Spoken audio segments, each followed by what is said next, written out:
सभी सचेतन साथियों को सुप्रभात। आज मैं आपका होस्ट पवन मीना आज के माइंडफुल मॉर्निंग सत्र में आप सबका हार्दिक स्वागत करता हूं और आशा करता हूं कि आप सब अच्छे स्वास्थ्य के प्रति और जीवन के प्रति आशावान होंगे। दोस्तों, आज हमारे बीच में जो स्पीकर हैं उनको हम सब जानते हैं, श्री गिरधर गोपाल शुक्ला जी, जो कि तेलंगाना प्रदेश से हैं और केंद्रीय विद्यालय संगठन में संगीत शिक्षक के पद पर कार्यरत हैं। सर हेल्थ के प्रति एंथुजियास्ट हैं और लोगों को प्रेरित करते हैं अच्छे स्वास्थ्य पाने के लिए। दोस्तों, आज सर का जो टॉपिक है वो संगीत से संबंधित है और इससे बेहतर संगीत के लिए अगर हम बात करें इस टॉपिक से बेहतर गिरधर सर से के अलावा कोई व्यक्ति नहीं हो सकते जो इस पर बात कर पाए, क्योंकि सर जानते हैं संगीत का महत्व स्वास्थ्य के लिए, जीवन के लिए। तो आप सबकी वर्चुअल जोरदार तालियों के बीच मैं सर को आमंत्रित करना चाहता हूं कि वे आ जाएं और आज की अपनी वार्ता प्रारंभ करें। वेलकम गिरधर सर, स्टेज आपका है। बहुत बहुत धन्यवाद सर। बहुत बहुत धन्यवाद पवन सर, इतनी अच्छी शुरुआत के लिए सर। मेरा इतना अच्छा परिचय देने के लिए आपका हार्दिक धन्यवाद। धन्यवाद। माइंडफुल मॉर्निंग के सभी सुधी श्रोताजनों को मेरा सादर नमस्कार, प्रणाम।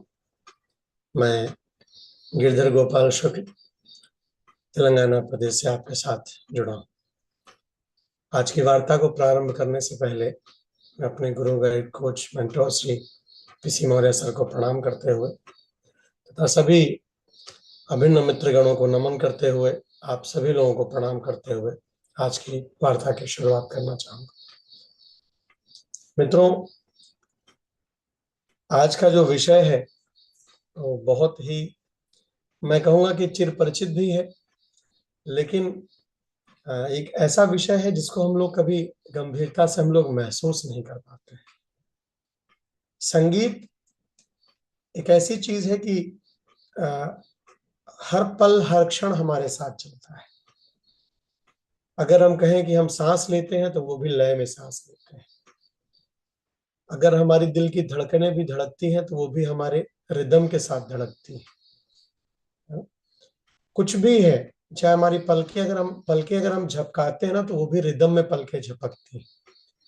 सब कुछ रिदम और संगीत के साथ जुड़ा हुआ है। मित्रों, कहा गया है कि नादाधीनम जगत सर्वम।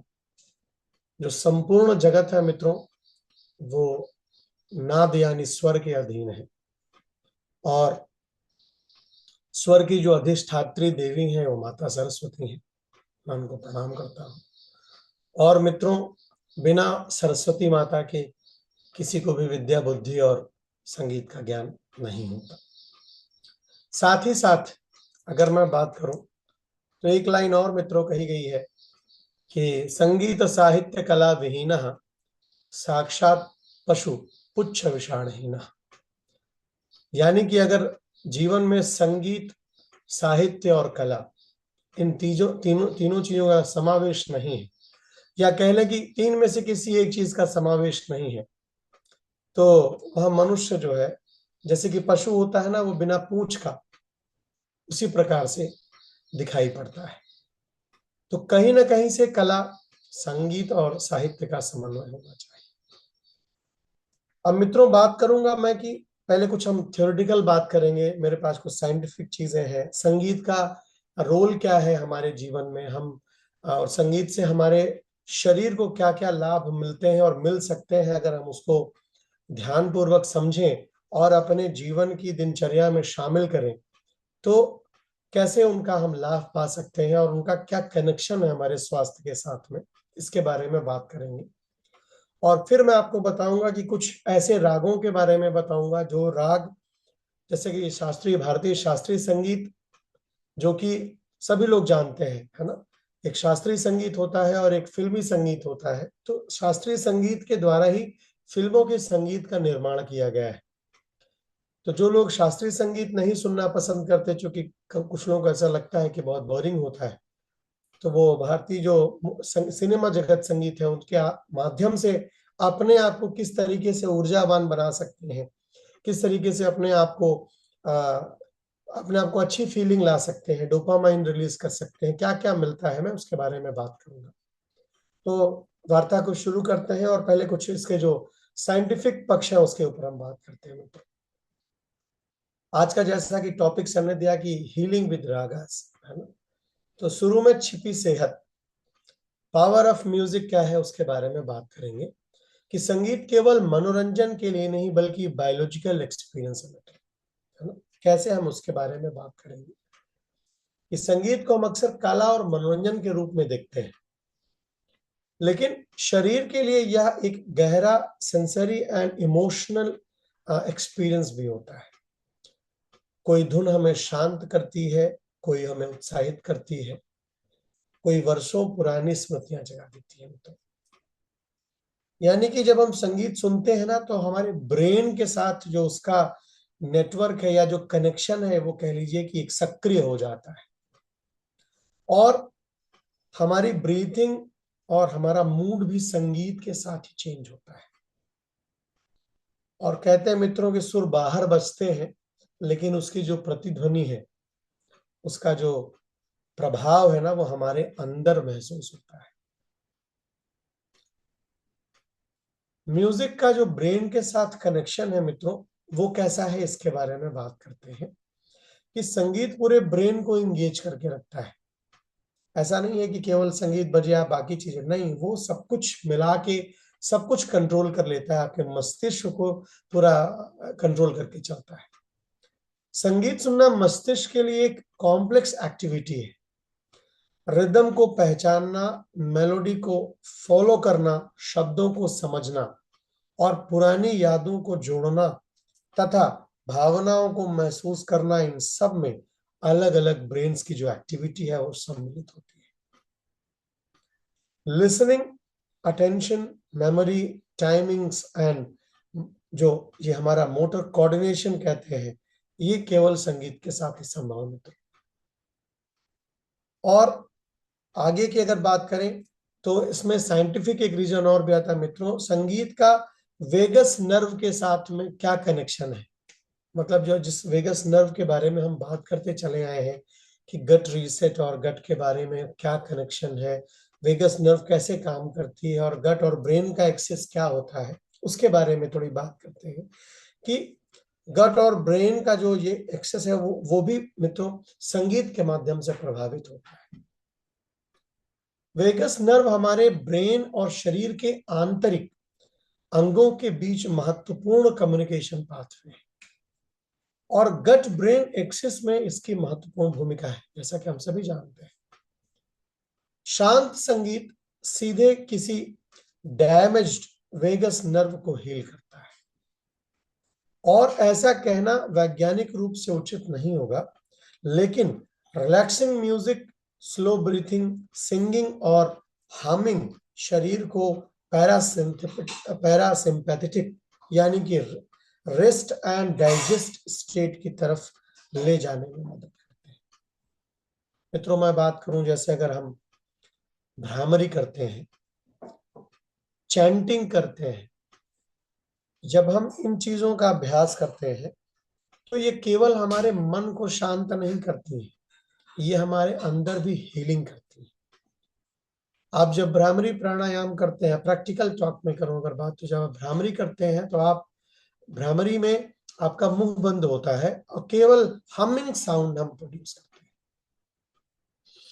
हैं। दोनों दांत हमारे ज्वाइंट होते हैं और जब हम हमिंग साउंड प्रोड्यूस करते हैं, और चूंकि ये चीजें हम ऐसे कान को ऐसे बंद करके और यहां से आंखें बंद करके और जब केवल हमिंग करते हैं तो बाहर का जो साउंड है मित्रों वो हमारे पास नहीं आता है, केवल हमारा जो आंतरिक जो हमारा जो संगीत है, जो हमिंग साउंड है, वो अंदर गुंजायमान होता है और उसकी वजह से हमारा जो वेगस नर्व सिस्टम है वो हील होती है और उसकी झंकार से हमारे जो मस्तिष्क में जितनी भी तरंगे हैं, नर्विंग सिस्टम है, उसमें बहुत बड़ा असर पड़ता है। तो इसलिए संगीत को गट हेल्थ की डायरेक्ट मेडिसिन तो नहीं कह सकते, बल्कि स्ट्रेस रेगुलेशन और नर्वस सिस्टम बैलेंस के माध्यम से गट ब्रेन वेलबींग का सपोर्टिव पार्टनर कहा जा सकता है। अब गट का जो जो कॉन्स्टिपेशन है, स्ट्रेस, वो कैसे हम संगीत के माध्यम से कंट्रोल कर सकते हैं मित्रों। तो कहा गया है कि हम जो गट ब्रेन एक्सेस की बात करते हैं ना, वो ज्यादातर क्या होता है मित्रों, जब हमारा दिमाग अशांत होता है तो हमारा पेट डिस्टर्ब होता है। यानी जब हम टेंशन में आते हैं, जब हम चिंता में होते हैं, हमारे एग्जाम चल रहे हैं, तो अगर हम किसी छात्र से इस चीजों को रिलेट करें या किसी ऐसे व्यक्ति से जोड़ें जो इंटरव्यू देने के लिए जा रहा हो, तो मित्रों क्या होता है, आपको इंटरव्यू में जैसे जैसे नंबर आपके जब आपके कॉलिंग का जब टाइम आने लगता है ना पास में, तो आपके अंदर आपकी धड़कनें बढ़ जाती है, यहाँ मन में कुछ उथल पुथल, पेट में कुछ हलचल चलने लगती है।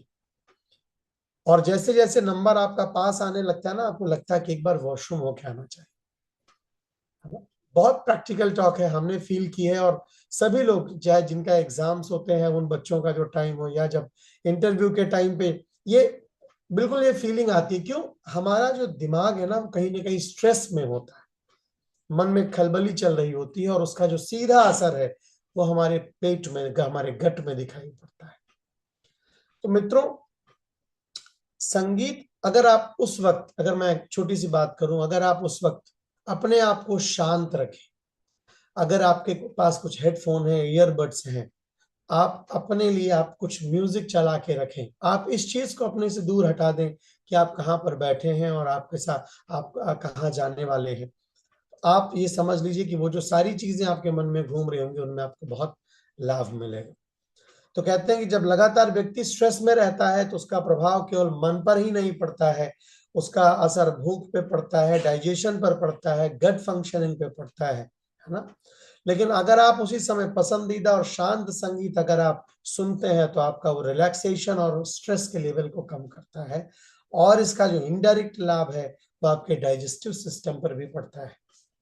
यानी भोजन से पहले कहा गया है कि अगर 2-3 मिनट हम शांत संगीत, डीप ब्रीथिंग और अगर हमिंग आदि एक्सरसाइज कुछ कर सकते हैं, तो हमारे गट में ही नहीं, बल्कि हमारे मस्तिष्क में भी और हमारे पाचन तंत्र में, नर्वस सिस्टम में इसका बहुत अच्छा अनुभव देखा जा सकता है। मित्रों, कहते हैं कि गुनगुनाना भी वेलनेस प्रैक्टिस बन सकता है। कभी कभी होता है ना कि हम जैसे जैसे समय के अनुसार बड़े होते चले जाते हैं ना, हम अपनी कुछ आदतों को छोड़ देते हैं। कुछ ऐसी आदतें जो कि हमें बहुत पसंद होती हैं, लेकिन हम उनको दोहराते नहीं, क्योंकि हम बड़े हो गए होते हैं। हमें लगता है कि अगर हम कहीं पर कुछ गुनगुना लेंगे, जैसे हमारा गाना शौक है, मैंने तो संगीत को अपने जीवन में संवारा, और मैंने सब कुछ छोड़ के संगीत को ही अपना अध्याय बनाया। इसी को फोकस करके मैंने गाना सीखा। तो मैं खुल के गाता हूँ, चूंकि मेरा प्रोफेशन है सिंगिंग। कभी भी कोई बोलता है सर कुछ गाना सुना दीजिए, तो हम गाना सुना देते हैं, हमें हेजिटेशन नहीं होती। लेकिन मित्रों, बहुत सारे ऐसे लोग यहाँ बैठे हुए होंगे जिनको गाना पसंद होगा, जिनको संगीत पसंद होगा, बजाना पसंद होगा, इंस्ट्रूमेंट प्लेइंग पसंद होगी, लेकिन बढ़ते समय के दौरान आपने उस अपने शौक को, अपने उस अंदर के संगीत को दबा लिया हो। अब उससे क्या फर्क पड़ता है और क्या नहीं पड़ता है, मैं उसके बारे में बात करूंगा। कि तो कहा गया गुनगुनाना भी वेलनेस प्रैक्टिस बन सकता है। अगर हम अक्सर हेल्थ प्रैक्टिसेस को बहुत कठिन बना देते हैं, जबकि हमिंग यानी गुनगुनाना एक सरल और सहज अभ्यास हो सकता है। हम आराम से गुनगुनाते हैं तो हमारा जो एक्सहेलेशन है, यानी सांसों की जो प्रक्रिया है, वो स्वाभाविक रूप से लंबी हो सकती है। क्योंकि जो गानों की जो लाइनें होती हैं मित्रों, उसके लिए सिंगिंग का एक अभ्यास बहुत जरूरी होता है। पूरा हम लोग जब कभी गाते हैं, अभ्यास नहीं होता तो लाइनें टूट जाती है। क्यों? क्योंकि हमारा अभ्यास नहीं होता है। तो जब हम सिंगिंग की एक प्रैक्टिस करते हैं, तो कहीं ना कहीं हमारे फेफड़ों में हम ज्यादा सांस भरते हैं, क्योंकि हमें लंबी लाइन को गाना पड़ता है ना। और जब लंबी लाइन या लंबी टॉक करनी पड़ती है, तो हम डीप ब्रीथिंग करते हैं। जब डीप ब्रीथिंग करते हैं मित्रों, तो कहीं ना कहीं हमारे लंग्स की एक एक्सरसाइज होती है। मैंने सुना था एक बहुत बड़े कलाकार, उस्ताद बड़े गुलाम अली खान साहब जी नाम है उनका, और अब वो नहीं है। मुगले आजम फिल्म में जो आप कभी सुनेंगे, कभी आप देखिए, अगर मुगले आजम जो पुरानी बनी थी, उसमें रात में जब कुछ राग गाए जा रहे होते हैं, और बीरबल उसमें जो तानसेन जी हैं, वो तानसेन जी जब रियाज कर रहे होते हैं रात का समय, वो जो आवाज है वो बड़े गुलाम अली खान साहब की है, वो राग गा रहे होते हैं। तो उनका एक इंटरव्यू आया था, मैंने उसमें पढ़ा था, तो वो कहते हैं कि जो एक पहलवान होता है, एक्सरसाइजर होता है ना, रेसलर होता है, वो बाहर से मजबूत होता है, उसके फिजिकल अपीयरेंसेस बड़े दिखते हैं, है ना, वो बाहर से मजबूत दिखाई पड़ता है। लेकिन एक जो सिंगर होता है, जो एक गायक कलाकार होता है, वो अंदर से मजबूत होता है। क्यों? क्योंकि वो जब एक्सरसाइज, जब गले की एक्सरसाइज करता है, गाने की एक्सरसाइज करता है, तो उसके जो इनर पार्ट है, जब उसके लंग्स हैं, उसके फेफड़े, बाकी सारे जो ऑर्गन्स हैं, हार्ट है, वो सब काम करते हैं। तो कहने का मतलब है कि अगर आप गाते और गुनगुनाते हैं तो आपके गले के आसपास वाइब्रेशन महसूस होती है। वाइब्रेशन का जो पार्ट मित्रों, हम कहेंगे कि जो हमारा थैलेमस ग्लैंड है ना, वो यही होता है, गले के पास पीछे के हिस्से में ही होता है। जब हम गुनगुनाते हैं या जब हम चैंटिंग करते हैं, तो मित्रों हमारा जो ये जो जो ग्लैंड है ना, ये अच्छे से काम करता है और उसकी एक एक्सरसाइज होती है। साथ ही साथ कामिंग फीलिंग होती है। और अगर कहते हैं कि ओम चैंटिंग और जैसे मैंने कि बताया भ्रामरी प्राणायाम जैसे ऐसे अभ्यास अगर हम करते हैं, तो मित्रों चमत्कारी जो परिणाम है ना, वो हमारे स्वास्थ्य पर दिखाई पड़ते हैं। हमारा स्ट्रेस कम होता है और हमें शांति का अनुभव होता है। आगे बात करें मित्रों, म्यूजिक और स्ट्रेस हार्मोन्स, यानी जो सुर है वो हमारी स्थिति बदल सकते हैं, हमारी परिस्थिति बदल सकते हैं। तो कहते हैं मित्रों कि तनाव के समय में हमारा जो शरीर है वो अलर्ट मोड में रहता है, तेज हार्ट बीट्स हो जाती हैं, बेचैनी रहती है ना, और रेसिंग थॉट्स है, उसी अवस्था का हम शिकार हो जाते हैं, यानी लगातार हम कभी एक माइंडसेट में नहीं रह पाते।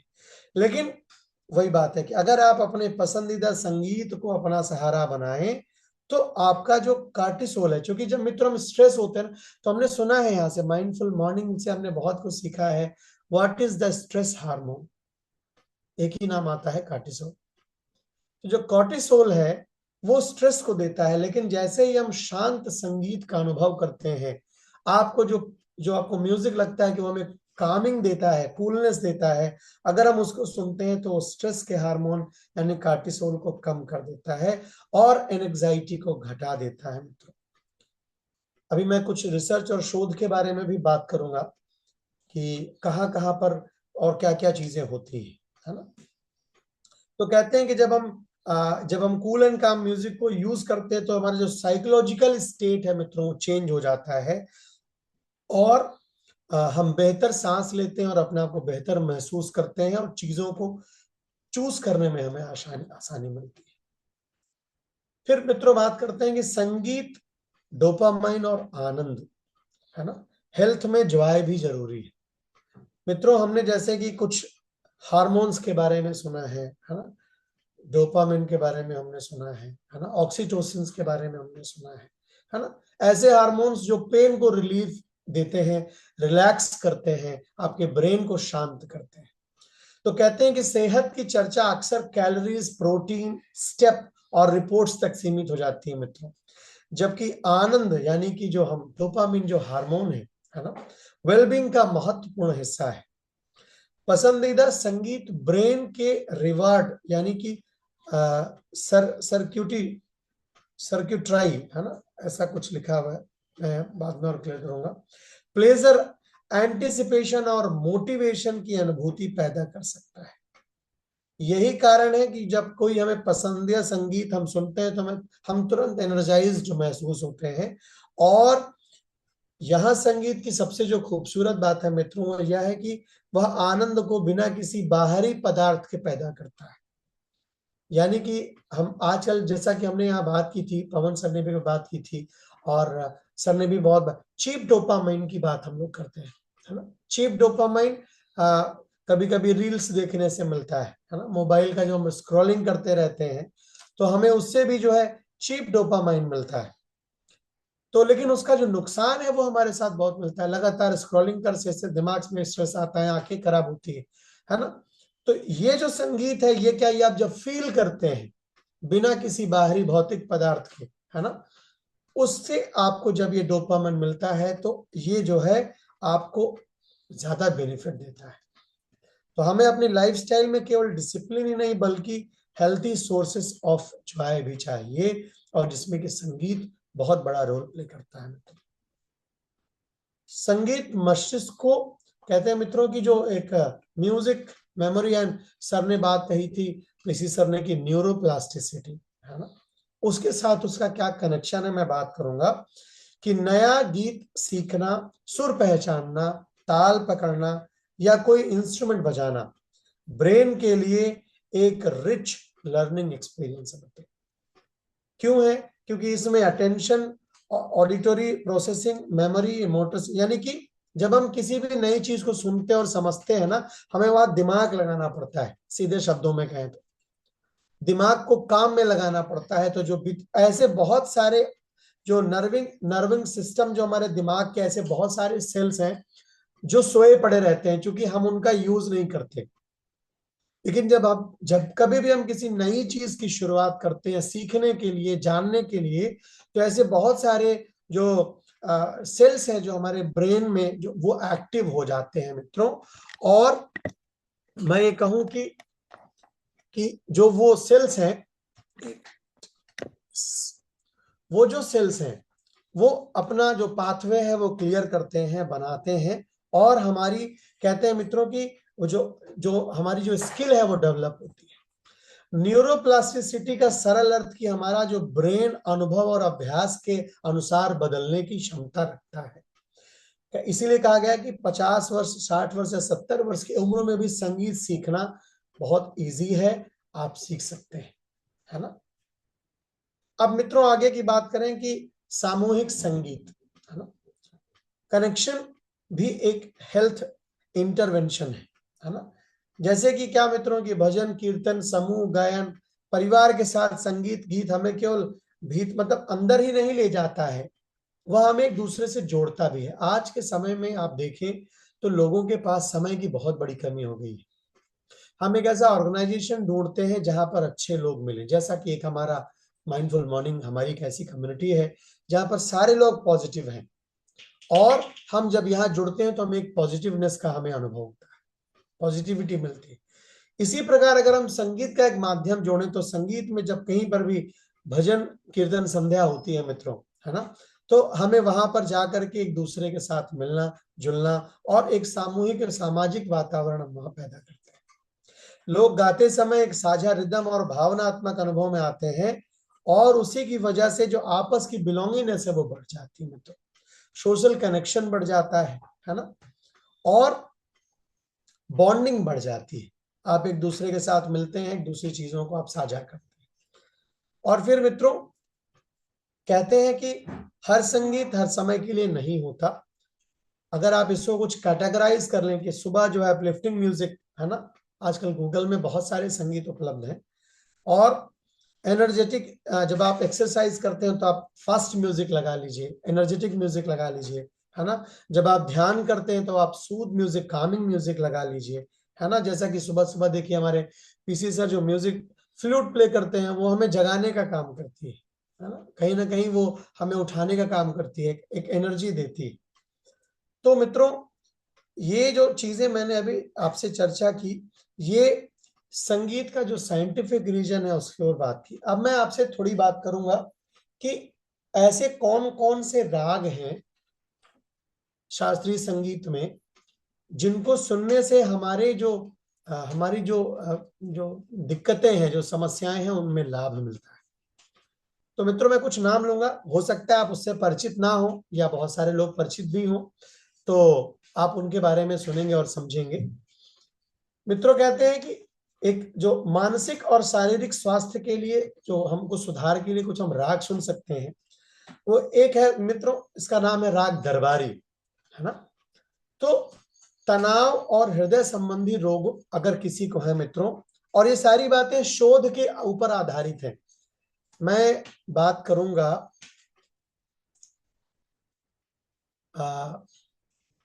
हैप्पी हीलिंग रागास करके एक सीरीज है, और उसमें मित्रों डॉक्टर बालाजी कृष्णन है जो कि नेफ्रोलॉजिस्ट है, कावेरी हॉस्पिटल और चेन्नई के। तो ये कहते हैं कि इन्होंने मतलब इनके यहाँ एक डॉक्टर सुब्रमण्यम जी हैं जो कि न्यूरोलॉजिस्ट हैं, और ये क्या करते हैं कि फार्माकोलॉजिकल ट्रीटमेंट देते हैं। ऐसे लोग जिनको की मेडिसिन भी चल रही होती है और बहुत सारी चीजों से जैसे एंजाइटी है, इन सब चीजों से जो जूझ रहे होते हैं, ऐसे लोगों को लेकर के वो ग्रुप बनाते हैं मित्रों। और 20 लोग, जैसे 40 लोगों का इन्होंने बताया कि 40 लोग को पेशेंट उन्होंने चूज किया, उनमें से 20 लोगों को उन्होंने कुछ राग दिए सुनने के लिए, जैसे कि बिलावल राग सुनने के लिए दिया उनको, राग कल्याण यानी यमन दिया, और समय समय पर कुछ ऐसे राग उनको सुनवाए। और जब मित्रों कुछ समय के बाद उन्होंने देखा कि उनके अंदर जो दिक्कतें आ रही थी वो दिक्कतें दूर हो गई, जैसे कि उन्होंने राग पूरिया धनाश्री सुनाया तो उन लोगों को जो एसिडिटी का जो इशू आ रहा था, वो एसिडिटी का इशू दूर हो गया। हाइपरटेंशन और डायबिटीज के लिए राग भाग्यश्री उन्होंने उनको सुनवाई, तो जिससे कूलनेस और कामनेस आई और मेंटल स्ट्रेंथ उससे डेवलप हुआ। उन्होंने जो है टेंशन को रिलीज करने के लिए, जैसे मैंने ये बताया, तनाव और हृदय संबंधी रोगों को दूर करने के लिए राग दरबारी उन्होंने सुनवाया लोगों को। बीपी रिड्यूस कराने के लिए राग तोड़ी का उन्होंने यूज किया। हेडेक वगैरह जैसे लोगों को, बहुत सारे लोगों को होता था, तो राग तोड़ी का उन्होंने इस्तेमाल किया। ऐसा करने से उन्होंने जो पाया कि जो वो 20 लोग थे जिनको उन्होंने अलग करके अलग से थेरेपी दी थी इस म्यूजिक की, उनके अंदर ड्रास्टिक चेंजेस आए। उनकी बहुत सारी समस्याएं, जो तनाव संबंधी, जो स्ट्रेस उनको होता था, जिनके अंदर मानसिक शांति नहीं थी, वो सारी चीजें उन लोगों को मिली। आंतरिक ऊर्जा के लिए राग भैरवी है मित्रों, आपने भैरवी राग कॉमन सुना होगा, है ना? आप गूगल में सर्च करके, यूट्यूब में सर्च करके सुन सकते हैं राग भैरवी। आप वो सुनेंगे तो आपको एक अंदर से ऊर्जा एक फील होगी। राग मालकोस, किसी को अगर हाई ब्लड प्रेशर है, जिसको नींद नहीं आती है, ऐसे लोगों के लिए राग मालकोस, जो कि भारतीय शास्त्रीय संगीत का एक अभिन्न अंग है ना, उसको सुना जाता है। साथ ही साथ कमजोरी के लिए राग जय जयवंती एक राग है, जो अगर आपको कमजोरी फील होती है, अगर आप इस राग को सुने तो आपको एनर्जी फीलिंग होगी। शिवरंजनी कमजोर याददाश्त के लिए, मैं शिवरंजनी राग बहुत एक परिचित गाना है मित्रों, मैं आपको बताना चाहूंगा। मेरे नैना सावन भादो, आपने सुना होगा, बहुत पुराना किशोर कुमार जी का गाया हुआ गाना है। तो मेरे नैना सावन भादो राग शिवरंजनी पर आधारित है। तो अगर आप इसको सुनेंगे तो कहीं ना कहीं आपको एक मेमोरी पावर आपका इनहेंस होता है ना। राग पीलू एनीमिया के लिए कहा गया है। आप ये जरूर सोच सकते हैं कि भाई बिना दवा खाए कैसे एनीमिया ठीक हो सकती है ना। लेकिन मित्रों, कहीं ना कहीं हमारे जो हार्मोन्स है ना, वो अपने आप में, हमारा शरीर एक वैद्य है। अगर आप अपने शरीर पर काम करें, अपने हार्मोन्स पे काम करें, तो ये अपने आप में रिजल्ट आपको दिखाता है। और ये सारी चीजें जो मैं बता रहा हूँ, ये सब रिसर्च बेस्ड चीजें हैं, कुछ भी मैंने इसमें अपने आप से ऐड ऑन नहीं किया है। साथ ही साथ राग भैरव, अगर किसी को सिर दर्द माइग्रेन होता है तो राग भैरव का अगर वो सुनता है तो उसको इससे लाभ मिलता है ना। सो या अब मित्रों, अपनी बात खत्म करने से पहले, मेरे पास हालांकि मेरा समय पूरा हो चुका है, तो मैं चाहता था कि कुछ आपको एक दो म्यूजिक जरूर सुनाऊं, यहाँ से मेरे पास में लिंक है, बट चूंकि इट इज 6:31-32, तो मैं समय नहीं लूंगा। मैं उसके लिंक आपको माइंडफुल मॉर्निंग ग्रुप में शेयर कर दूंगा। आप अपने समय के अनुसार जब आपको लगे, आप उनको सुबह, आप शाम, आप उनको सुन सकते हैं। उसमें कार्टिसोल रिड्यूस करने के लिए म्यूजिक है। उसमें आपको जब आप उसमें राग बेस्ड बहुत सारे म्यूजिक है, रागों पर आधारित है, आप उनको जाके सुन सकते हैं। मैं माइंडफुल मॉर्निंग में उनके आपको लिंक आपको शेयर करूंगा। अपनी बात खत्म करने से पहले मित्रों, सबसे बड़ी बात यह है कि अपने आप को संगीत के साथ जोड़ना है, चिड़ियों की चहचहाहट के साथ जोड़ना है। जैसा कि हम अभी सुन रहे हैं कि सर ने भोर का निमंत्रण दिया था, कहीं ना कहीं हर एक जगह संगीत है मित्रों। जब आप उसको महसूस करेंगे तो आप फील कर पाएंगे कि सुबह उठ करके जब आप बाहर जाएंगे तो चिड़ियों का जो शोर है वो भी आपको जो है संगीत देता है। है ना। आप अपने अंदर जो मैंने कहा, जो गुनगुनाने गाने की जो कला है उसको पहचानिए और गाइए। तो कुछ इन सब बातों के साथ मैं मित्रों आज की इस वार्ता को यहीं पर विराम दूंगा। और आशा करता हूं कि आपको कुछ ना कुछ चीजें जरूर इसमें से उपयोग की मिली होंगी और आप उनको जरूर अपने जीवन में प्रयोग करेंगे। इसी के साथ मैं आज की वार्ता को यहीं पे समाप्त करता हूँ। Back to host Pawan sir. Sir please आइए। बहुत बहुत धन्यवाद सर। दोस्तों, सर के लिए जोरदार तालियां होनी चाहिए। सर ने इतने सरल शब्दों में हमें समझाया कि किस तरह से संगीत का हमारे जीवन में, हमारे स्वास्थ्य में महत्व है। और मैं आशा करूंगा कि सर ग्रुप पर लिंक भेजेंगे, उन संगीत को हम सुन पाएंगे। दोस्तों, संगीत के महत्व के बारे में पहले भी प्रदीप सर ने बताया था कि किस तरह से हम चैंटिंग करते हैं या फिर हम गुनगुनाते हैं तो वो हमारी वेगस नर्व को एक्टिवेट करता है। और सब जानते हैं वेगस नर्व किस तरह से हमारे स्वास्थ्य के लिए, हमारे गट ब्रेन एक्सिस के लिए इम्पोर्टेंट है। तो दोस्तों, निस्संदेह मैं गिरधर सर का शुक्रगुजार हूँ। उन्होंने बताया कि किस तरह से संगीत हमारे स्वास्थ्य के लिए, हमारे जीवन के लिए महत्वपूर्ण है। तो दोस्तों, अपने जीवन की लय को इसी तरह बनाकर रखिए। स्वास्थ्य के संगीत के साथ जुड़िए। स्वास्थ्य को बेहतर बनाने के लिए माइंडफुल मॉर्निंग कम्युनिटी से जुड़े रहिए।